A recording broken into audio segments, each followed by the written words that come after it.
지난 시간까지 우리가 클링조어의 마지막 여름 이 소설을 마치면서 에고를 구축하는 첫 단계의 끝에 갔을 때 어떤 일을 겪게 되는지 그 소설을 통해서 봤거든요. 그게 바로 영혼의 어두운 밤. 기억나시나요? 영혼의 어두운 밤. 그러니까 에고를 데미안에서 구축하는 과정을 봤잖아요. 그래서 그렇게 구축된 에고를 다시 확장하고 그리고 그 에고를 산산이 흩어버리는 과정까지 1단계가 에고의 구축이면 2단계는 에고의 확장이고 3단계에 가야 에고의 파괴? 그래서 이렇게 3단계를 거쳐서 자기 내면화 작업을 마무리를 하게 되는데요. 우리가 클링조어의 마지막 여름에서 본 거는 그 에고, 자신의 에고를 무너뜨리는 과정입니다. 그러니까 그런 경우는 첫 번째 단계에서 두 번째 단계 넘어갈 때도 일어나지만 두 번째에서 세 번째 단계 넘어갈 때도 일어납니다. 그래서 그 영혼의 어두운 밤이라는 건 자신의 모든 에고가 가지고 있는 가치관과 그 가치의 체계를 전부 다 무너뜨려야 돼요. 그래서 굉장히 고통스럽고 깁니다. 그래서 첫 단계에서 두 번째 단계에 넘어갈 때 이렇게 길고 고통스러운 그 과정을 거치기도 하지만 그 단계만 또 있냐? 우리에게는 아직 황야의 1위가 남았습니다. 두 번째에서 세 번째 단계도 영혼의 어두운 밤하고는 또 차원이 다른 또 파괴를 경험을 해야 됩니다. 우리가 나 자신이라고 믿는 에고는 뭔지, 그걸 왜 무너뜨리는지 이 시간에 나르치스와 골드문트라는 소설을 통해서 할 거예요.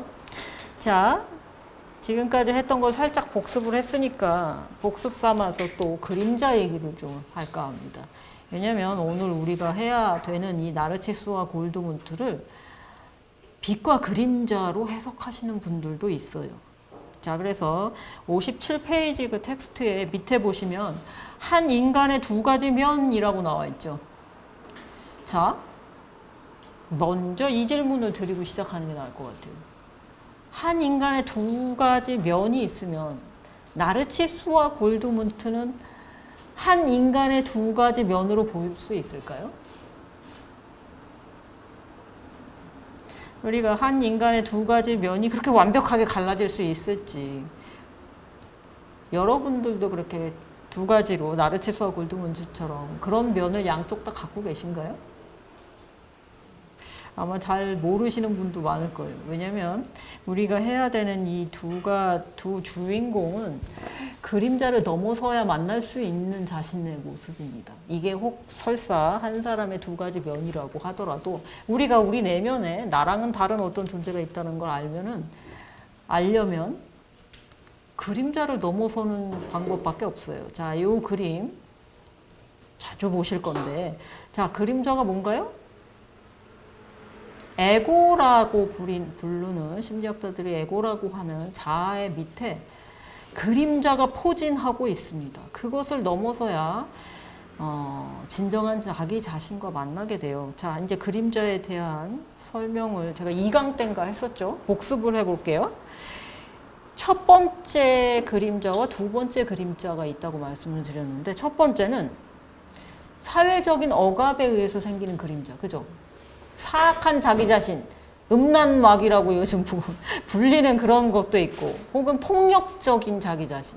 사회에서 법적으로 규제하고 또 사회적인 이목으로 규제하기 때문에 내가 차마 드러내지는 못하지만 내 안에 숨은 폭력성과 좋지 않은 억압된 부분들 있잖아요.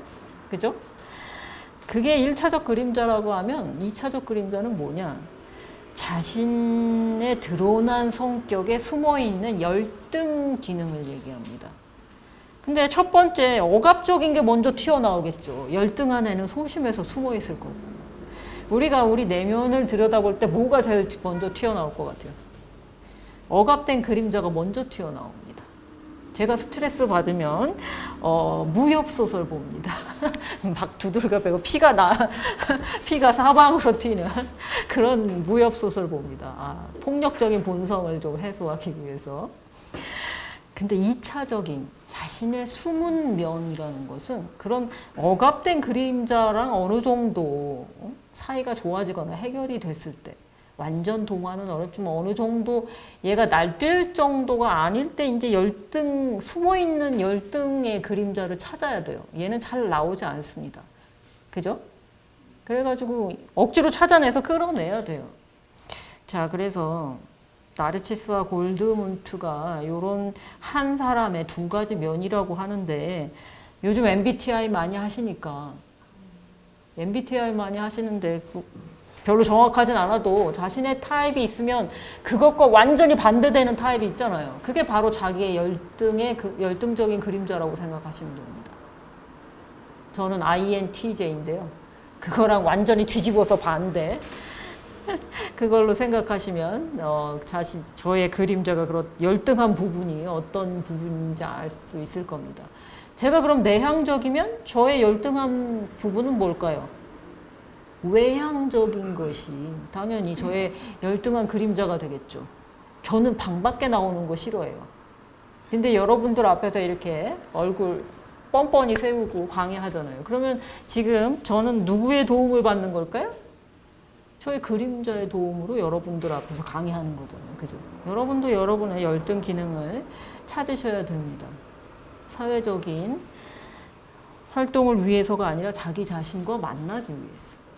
세상에 유익하다고 해서 뭐 열등 기능을 개발하고 이런 거 아니에요. 자기 자신과 만나는 기쁨을 위해서 내면의 자신과 만나는데 가장 먼저 나오는 게 이 사악한 그림자다 보니까 사람들이 내면 작업할 때 겁부터 집어먹어요. 근데 걔 먼저 튀어나오는 애랑 어느 정도 달래든지 때리든지 어느 정도 걔가 좀 정돈이 돼야, 진압이 돼야 그 다음에 열등한 그림자를 찾으실 수 있습니다. 57페이지 보시면 거기 텍스트 제가 읽어볼게요. 그는 소년이 자신과 극단적으로 상반된 성격이면서도 자신을 보완해 줄 수 있다는 것을 직감으로 알았다라는 나르치스와 골드문트 소설의 한 구절이 나옵니다. 제가 여기 대한연에서 수업할 때 저 수강생으로 어떤 분이 오셨는데, 저는 그분 말씀을 두 마디 듣는 순간 나의 완벽한 짝이라는 거 알았어요. 외형적으로, 그러니까 내적으로 존재하기도 하지만 그렇게 외적으로 존재하시는 분도 있어요. 그래서 그런 외적으로 존재하는 사람은 만났을 때 반드시 잡아야 됩니다. 만나기도 쉽지 않지만. 그래서 그분도 저의 마수에 걸리셔가지고. 전 평생 처음 만났어요. 저랑 완벽하게 반대되는 그 나르치스와 골드문트와 같은 관계의 사람을. 자, 이어서 그는 나르치스를 얘기하는 거죠. 아니, 골드문트를 얘기하는 거죠. 아니지. 나르치스를 얘기하는 거죠. 58페이지요. 그는 골드문트, 그러니까 나르치스는 골드문트의 본성을 훤히 꿰뚫고 있었죠. 그거는 본능적으로 알아줘요. 자신과 반대되기 때문에. 저도 그럴 수 있을 거라고 그분을 만나기 전에 생각 못 했었는데 저절로 알게 됩니다. 모든 것을. 서로 대립되는 기준에도 불구하고 그 본성을 아주 내밀하게 이해하였다. 서로 반대되는 사람이 어떻게 그렇게 완벽하게 이해하느냐? 그거는 말로 설명할 수 없고, 저도 그게 가능하다고 생각하지 않았는데 그분을 뵈면서 알게 됐습니다. 이게 완벽하게 가능하구나. 왜냐면 나랑 완벽하게 반대니까. 자, 그래서 자신의 잃어버린 반쪽, 골드문트의 본성은 바로 그 자신이 잃어버린 또 다른 반쪽이었기 때문이다. 저는 시몬의 관계에서 이런 경우가 많다고 생각하는데 동성의 관계에서도 가능해요. 제가 만난 분은 동성. 저보다 10살 이상 많으신 여자분이셨어요. 그러니까 이런 대립적인 본성이 꼭 이성지간에만 있는 건 아니거든요. 물론 우리가 시몬의 관계도 생각은 하셔야 됩니다만. 자, 그래서 이거를 예술적으로 니체가 한 얘기가 우리가 두 번째 시간에 배웠었죠. 아폴론형과 디오니소스. 그래서 니체는 처음에 비극의 탄생에서 이 아폴론형과 디오니소스형이 예술의 두 가지 타입, 그리스 예술의 그러니까 고전 예술의 두 가지 타입이라고 얘기하고 이걸 분류를 했는데 말기 니체에 가면 이 대립보다는 융합을 얘기합니다. 그게 맞고요. 니체가 설사 이야기하지 않았더라도 이거는 절대 분리된 게 아닌데 그러니까 아폴론과 디오니소스는 분리되어 있지 않아요. 이게 무슨 얘기인지 두 번째 시간에 제가 설명드린 게 아폴론과 디오니소스가 하나의 신전을 공유한다는 얘기 드렸었잖아요. 아폴론이 그 신전을 평소에는 쓰는데 얘가 피서를 가든가 하여간 휴가를 가든가 그동안 디오니소스가 그 신전을 씁니다. 자, 그래서 요것은 우리가 융합해야 되는 우리 자신의 열등하다는 말을 붙인다는 것 자체가 저는 굉장히 좋지 않다고 생각합니다. 우리의 다른 본성은 숨어 있을 뿐이지 열등하지 않습니다. 근데 보통 열등 기능이라고 얘기를 하더라고요. 절대 열등하지 않습니다. 골드문트가 나와서 수도원 밖을 돌아다닌다고 해서 나르치스가 열등한 거 아니잖아요. 그죠? 자, 좀 더 이따가 설명을 해드리고. 자, 그래서 아폴론형하고 디오니소스형을 인도 고전에선, 바가와드 기타라는 인도 고전에서는 어떻게 얘기하냐면, 아폴론형, 사색적인 사람, 디오니소스형, 실천적인 사람, 이렇게 얘기를 합니다. 자, 그래서 이성적인 사람, 로고스가 앞서는 사람은 아폴론형이겠고, 그리고 감성이 앞서는 사람은 물론 디오니소스형이겠지만, 우리가 어떤 유형이든지 간에 우리도 이 두 가지 면을 다 갖고 있다는 걸 믿으셔야 돼요. 자, 이성과 감성, 조화와 부조화, 덕성과 광기. 자, 디오니소스가 신내림의 신이라고 말씀드렸죠. 그래서 이성과 신내림 너무 안 어울리잖아요. 그렇지만 우리 안에 다 있는 성격이고 그것을 하나로 융합시키는 것이 우리 내면 작업의 목표입니다. 자, 그래서 한 영혼의 두 가지 면, 이런 측면에서 나르치스와 골드문트를 볼 건데요. 조금 인도적으로 58페이지에 조금 인도적으로 생각해 봅시다. 자, 관조와 행위라는 게 인도에서 수행법을 나눌 때 많이 쓰는 표현입니다. 그거를 묵상과 행동으로 지금 세라노라는 사람이 지금 페세마를 번역을 해놨는데요. 저는 관조와 행위라는 말이 훨씬 더 마음에 듭니다. 왜냐하면 인도 경전에 정확히 나오는 말이기 때문에. 그래서 이 관조와 행위라는 건 뭘 의미하냐면 삶의 태도를 의미합니다. 자, 그러니까 관조는 뭘까요? 삶에서 한 발 빼서 관찰하는 태도를 얘기를 합니다. 그럼 행위 혹은 행동은 뭘까요? 물에 직접 들어가는 거예요. 예를 들어 물이 막 흘러가고 있는데 거기서 이렇게 뒷짐지고 가만히 물살이 어디로 흘러가나 지켜보는 건 관조죠. 하지만 그 물 속에 들어가서 수영을 하는 것은 행위입니다. 그래서 삶을 살아갈 때 관조를 하느냐 혹은 직접 뛰어들어서 어떤 행위를 하느냐, 둘 다 물을 아는 방법이죠. 여러분은 어떤 걸 선호하시나요? 삶의 태도. 나는 관조적인 사람이다. 나는 직접 뛰어드는 관조적이신 분이다. 두 분 다 용감하십니다. 나는 행위적인 분이시다. 그럼 손 들어보세요. 나는 무조건 뛰어들고 본다. 소뚜껑 뜨거운지 잡아봐야 한다. 이렇게 생각하면 무식해 보일 수 있지만 보통 양인 분들이 그렇습니다. 그리고 제가 대표적인 양이죠. 그래서 저는 뜨거운 맛을 많이 봤습니다. 살면서. 진짜로요. 근데 이런 삶의 태도는 보통 연령대에 따라 틀려지지 않나요? 이런 태도를 관조와 행위를 자체를 타고나는 사람도 있어요. 나르치스는 관조적인 태도로 타고난 수도사잖아요. 근데 골드문트는 타고나기를 행위적인 사람으로, 실천적인 사람으로 타고났습니다. 하지만 우리가 보통 인도에서는 삶의 네 시기를 얘기하는데 젊었을 때는 세상이 어떤지 뛰어들어 보고 싶잖아요. 나이 들었을 때는 한 발 빼서 지켜보는 관조.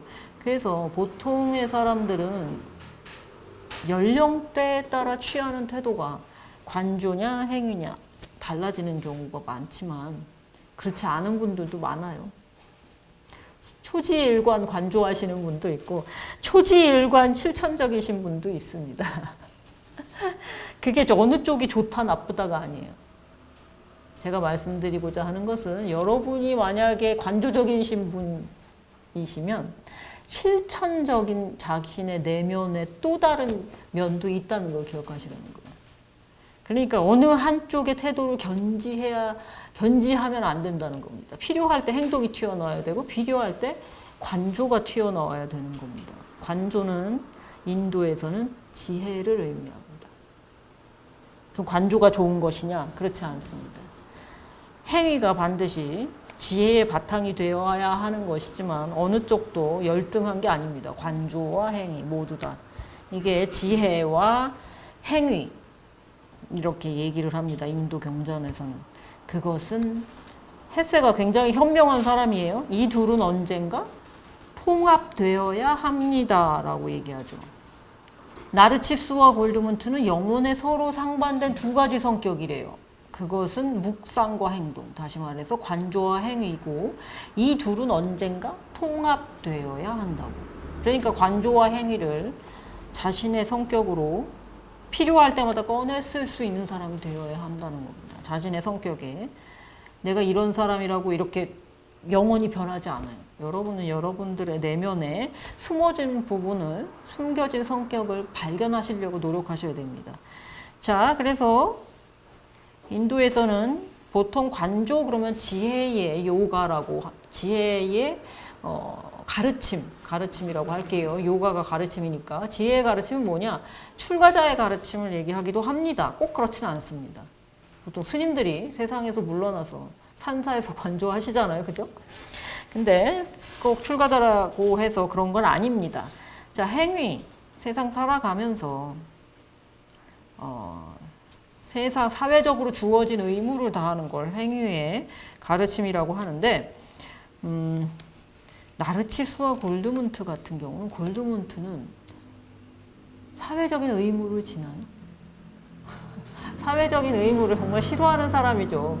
결혼이라는 것도 하지 않고 세상을 떠도는 사람인데 사랑 혹은 헌신의 길, 제3의 길을 인도에서는 얘기합니다. 우리가 지금 관조와 행위의 방법을 얘기했는데 인도 경전에서는 세 번째 사랑의 방법을 얘기를 합니다. 자, 그래서 지혜의 길과 행위의 길과 사랑의 길이 세 가지가 따로 있습니다. 그래서 우리는 나르치스는 물론 지혜의 길이겠죠. 로고스의 길이겠죠. 골드문트는 행위의 길이라고 볼 수도 있지만 인도에 더 딱 맞는 개념이 있으니까요. 사랑의 길.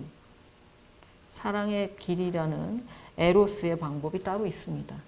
자, 그래서 아까 아폴론형과 디오니소스형 기억나시죠?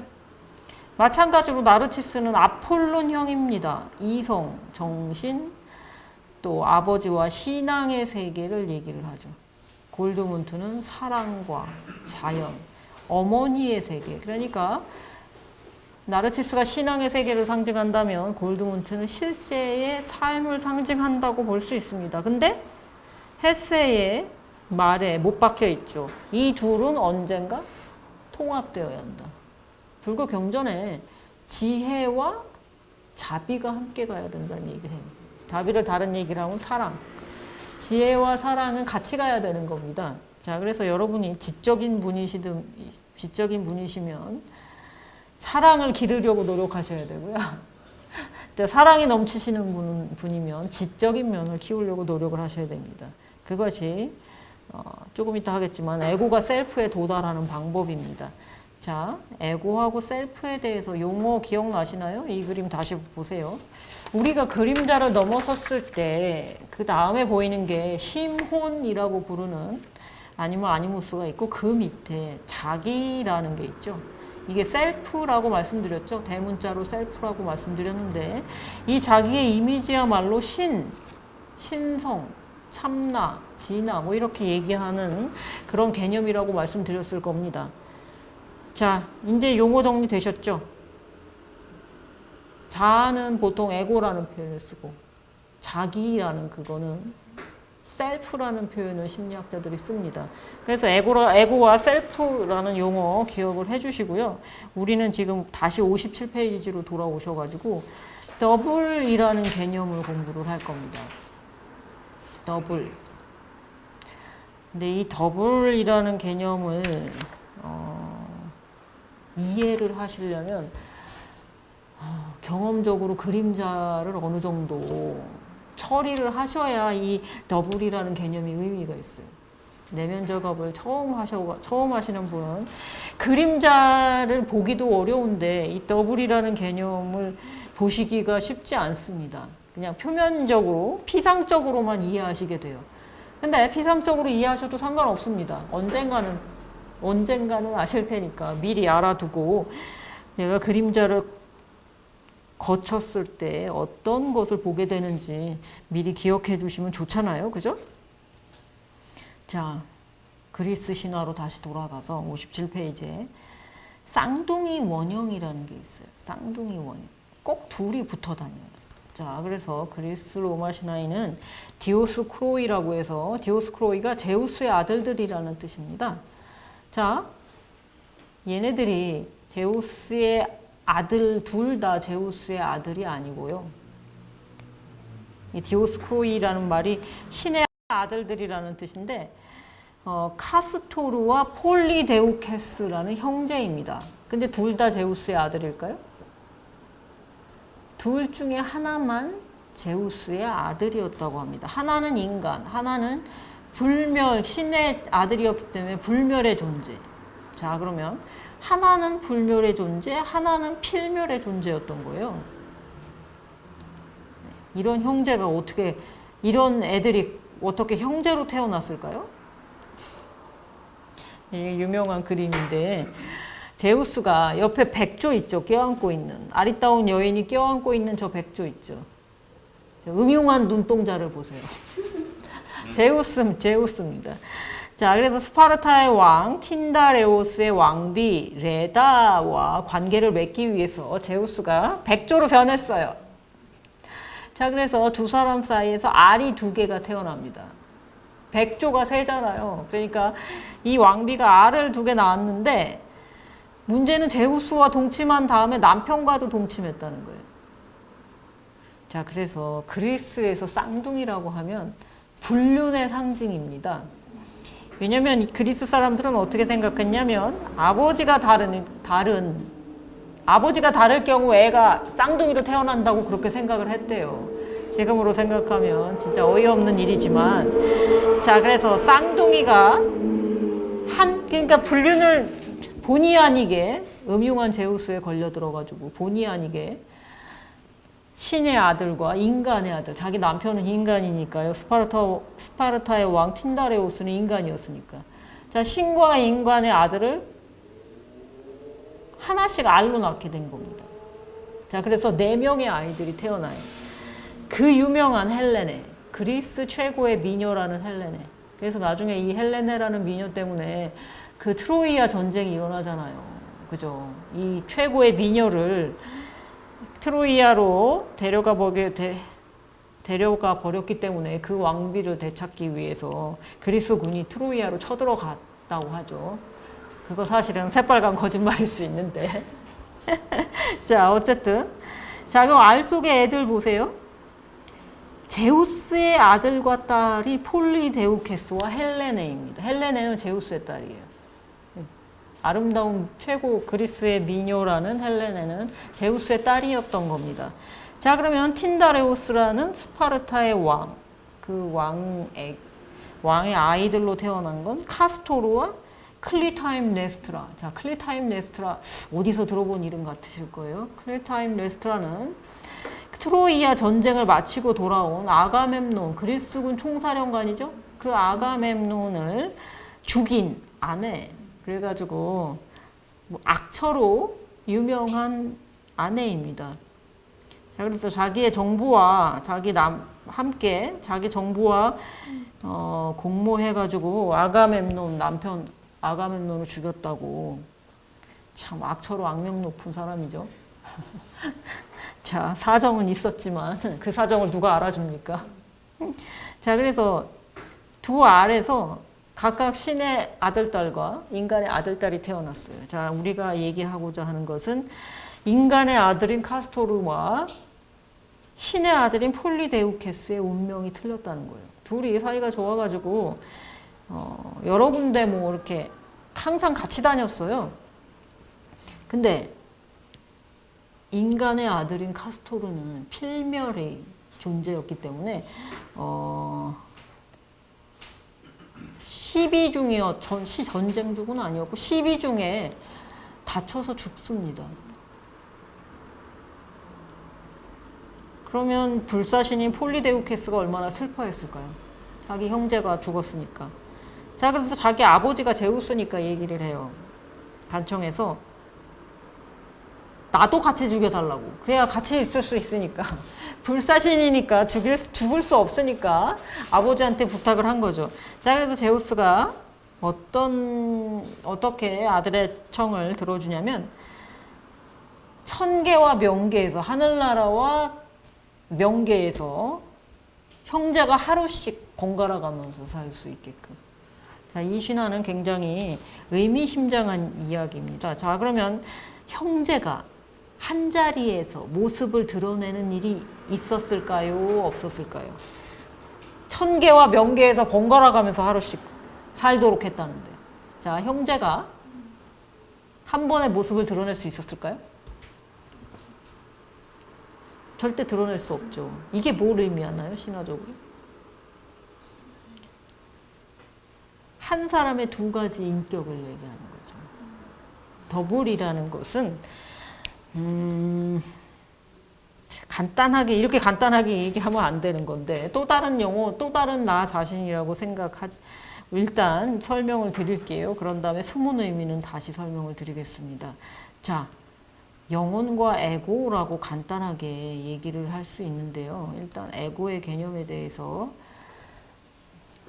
여러분이 나 자신을 어떻게 생각하시든지 간에 그거는 우리의 육체적 생명 형상에 의지하고 있습니다. 한마디로 얘기해가지고 내가 나라고 생각하는 그 느낌은 뇌의 작용이라는 거예요. 그러니까 뇌가 나라는 느낌을 분비한다고 저는 표현하겠습니다. 그것이 바로 우리가 나라고 굳게 믿고 있는 에고예요. 그래서 요즘은 뇌과학을 심리학과 연계해서 설명하는 경우가 많죠. 자, 우리가 나라고 믿는 것이 생명 형상의 부수적인 효과? 그렇게 생각하면 참 실망스러운가요? 자, 그러면 더블 혹은 영혼이라고 이렇게 퉁치면 안 되지만 일단 퉁쳤습니다. 더블 혹은 영혼. 사실은 같지는 않거든요. 불멸성을 상징하는 또 다른 나라고 정의를 할 수 있는데, 그냥 영혼으로 생각하시면 이 개념을 이해하기가 쉽죠. 근데 더블은 그렇게 간단하지 않습니다. 내 불멸의 영혼 말고도 아까 제가 열등적인 기능의 나가 있다고 말씀드렸죠. 그 두 가지를 다 의미할 수 있습니다. 영혼뿐만 아니라 열등한 또 다른 나 자신의 모습. 두 개 다를 의미합니다. 원래 더블이라는 말이 분신이잖아요. 분신. 그죠? 그래서 간단하게 지금 제가 셀프와 에고로 지금 이렇게 제목을 달아놨습니다만 그렇게 간단하게 이해하시면 안 됩니다. 더블이라는 개념은. 분신, 그러니까 나의 숨겨진 모습이라는 뜻도 있고 저 안에 있는 나의 진정한 모습, 셀프의 의미도 있고 불멸의 영혼이라는 의미도 있고 굉장히 다양한 의미가 있습니다. 자, 그러면 아까도 말씀드렸다시피 이 더블, 또 다른 나 혹은 불멸의 나 혹은 셀프, 뭐 더블이라는 뜻이 굉장히 여러 가지 뜻이 있는데 그것에 그 개념에 접근하려면 아까도 말씀드렸다시피 그림자를 이해하셔야만 또 다른 나를 만나실 수 있다는 거예요. 자, 나르치스와 골드문트를 생각해 보세요. 나르치스는 골드문트의 또 다른 자아죠. 골드문트는 나르치스의 또 다른 자아고, 나르치스는 골드문트의 또 다른 자아입니다. 그게 바로 진정한 더블인 것이죠. 그러면 이렇게도 얘기할 수 있어요. 수도원 안에 있는 나르치스는 저 안에 내 마음의 심연에 있는 셀프라고도 볼 수 있습니다. 그리고 세상이라는 그 세계를 여행을 하는 골드문트는 에고라고 얘기할 수 있나요? 그죠? 그렇게도 얘기할 수 있습니다. 자, 그래서 셀프는 밖으로 잘 안 나오죠. 에고가 위기에 처할 때, 예를 들어 골드문트가 도둑으로 몰려서 교수형 당할 처지에 놓였을 때 셀프가 나와서 에고를 구하잖아요. 그렇게 위급한 상황인 경우는 그렇게 그렇게 나오는 경우도 사실 굉장히 드문 경우죠. 어쨌든 에고가 아주 위급하지 않은 이상 셀프는 직접적으로 관여하지 않습니다. 그리고 나르치스가 영혼이라면 골드문트는 에고인 것이죠. 그죠? 근데 단순히 이렇게 해석하시지 마시고 여러분의 또 다른 나를 한번 대입해 보세요. 나는 이런 존재와 만난 적이 있는지. 자, 그래서 57페이지 보시면 이게 어떤 개념이었는지 개념적인 발달을 먼저 말씀을 드릴게요. 모든 개인은 개별적으로 더블이라는 또 다른 나. 다시 말해서 여기서는 이 맥락에서는 영혼입니다. 영혼에 의해 자신의 불멸성을 보장받았다라고 합니다. 이건 원시인의 심리부터 내려오는 우리 고유의 관념이에요. 또 다른 나가 있다. 그러므로 나는 이 육신이 죽더라도 다시 태어나고 부활할 수 있다라는 그런 원시인부터 뿌리 깊게 우리의 무의식에 잠겨있는 불멸성에 대한 믿음, 그런 것이 바로 더블이라는 개념, 또 다른 나의 그 개념으로 표현되는 것이죠. 자, 그래서 영혼의 개념에 원래부터 이중성이 있다는 건 뭐냐면 에고와 셀프를 분리한다는 거예요. 나는 인간의 두 가지 노력, 즉 자신의 자아를 지키고, 이 자아는 뭔가요? 에고를 얘기하는 거죠. 또 자신의 불멸성에 대한 믿음을 간직하라는 거. 자신의 영혼을 얘기하는 거니까 셀프를 얘기하는 거죠. 그러니까 나라는 것을 두 가지로 분류를 했다는 겁니다. 자, 그래서 이거는 열등한 나의 개념이 아니라 지금 셀프와 에고 측면으로 지금 설명을 하고 있어요. 이 심리학자는 오토 랑크라는 심리학자입니다. 자, 그래서 호메로스의 영혼관에서나 원시인의 영혼관에서나 똑같이 산 사람의 영혼과 죽은 자의 영혼을 구분을 한대요. 산 사람의 영혼은 뭔데요? 에고가 전면적으로 드러나 있잖아요. 우리의 생명 현상으로 나타나는 게 우리 에고이기 때문에 산 사람의 영혼은 에고, 죽은 사람의 영혼은 셀프겠죠. 에고는 우리의 육신과 함께 사라지는 그런 나입니다. 그죠? 우리의 생명과 함께 사라지는 나와 영원한 영혼인 셀프를 구별을 했다는 거죠. 그래서 그리스 사람들은 이게 죽은 다음에 푸시케라는 영혼으로 합쳐진다라고 생각했지만 인도적인 사고방식은 뭐냐? 에고는 에고로 끝납니다. 자, 그러면 여러분도 윤회의 개념에 대해서 들어보셨죠? 윤회에 대해서 들어보셨죠? 그러면 윤회하는 거는 뭘까요? 여러분이 믿고 계시는 나라는 개념, 에고가 윤회할까요? 에고는 우리의 육신과 함께 죽어요. 인도에서 얘기하는 윤회하는 그 존재라는 건 우리의 셀프를 얘기하는 거고, 그래서 인도에서는 아트만이라는 표현을 씁니다. 자, 그래서 많은 분들이 그 윤회에 대해서 착각하시는 게 뭐냐면 내가 죽으면 이성격 이대로? 이성격 이대로 간다고 생각하시는 분 많아요. 절대 그렇지 않습니다. 그러면 뭐가 우리의 윤회에 전해질까요? 이거는 제가 함부로 말씀드릴 수 없는 부분이겠지만 여러분이 여러분의 정체성이라고 믿고 있는 건 뭔데요? 내가 죽은 뒤에 이 에고가 쓰러진 다음에도 나는 이런 면을 갖고 있을 거야. 나라고 굳게 믿고 있는 정체성이 뭘까요? 윤회해도 변하지 않는 나의 정체성은 뭘까요?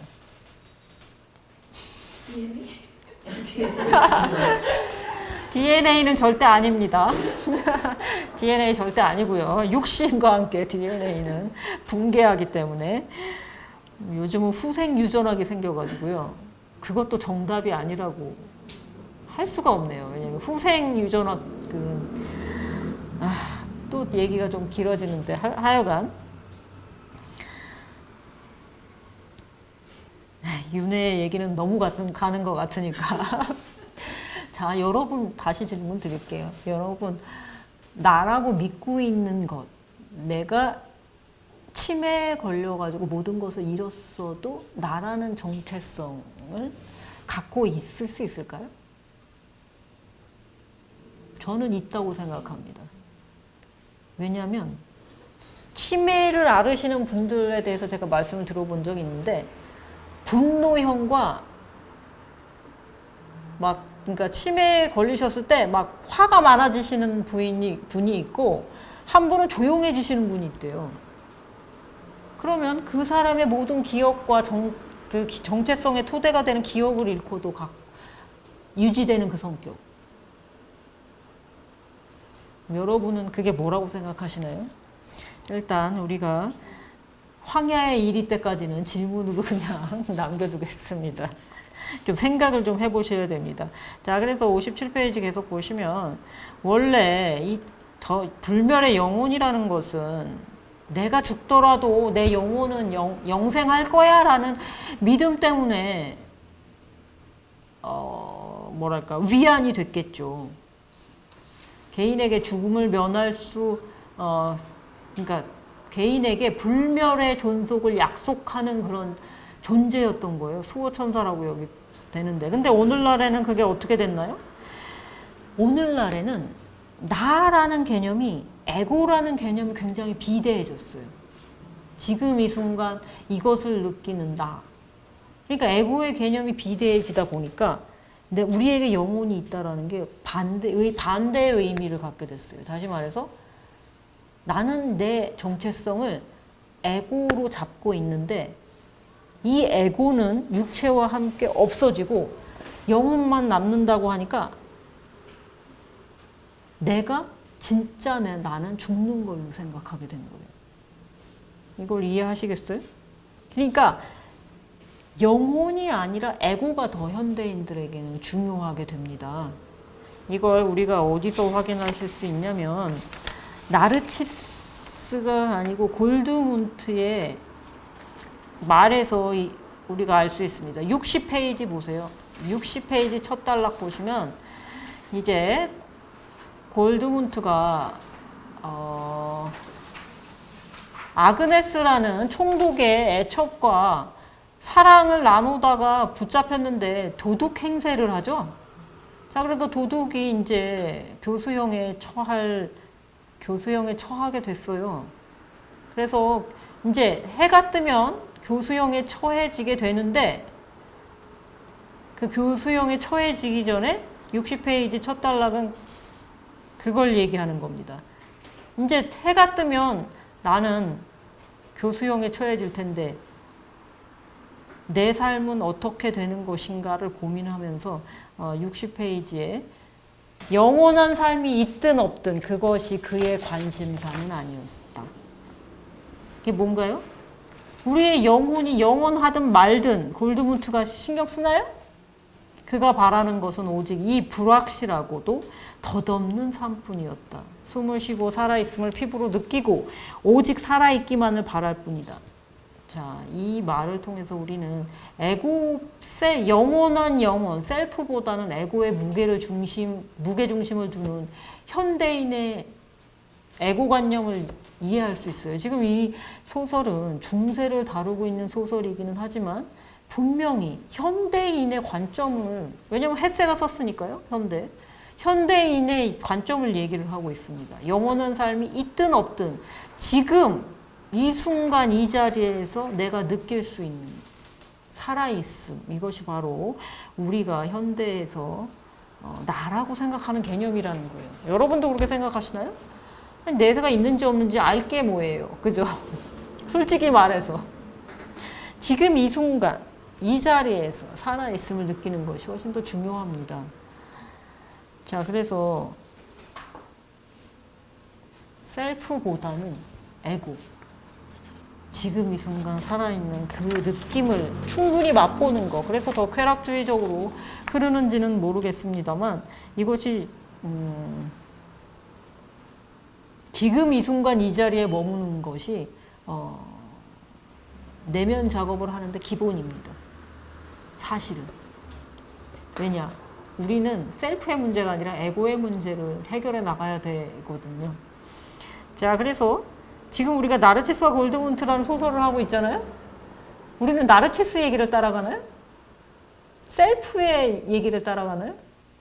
나르치스가 어떻게 수도원 안에서 도 닦았는지를 우리가 지금 이 얘기를 통해서 따라가는 게 아니잖아요. 우리는 에고의 여정을 통해서 어떻게 셀프에 도달하는지를 배우는 겁니다. 그러니까 우리가 영원한 영혼에 대해서 신경 쓸 필요가 절대 없겠죠. 지금 이 순간 살아있음. 그것이 인도 종교의 가르침이기도 합니다. 자, 그래서 여기서는 뭐 자의식 강한, 다시 57페이지 돌아와 보세요.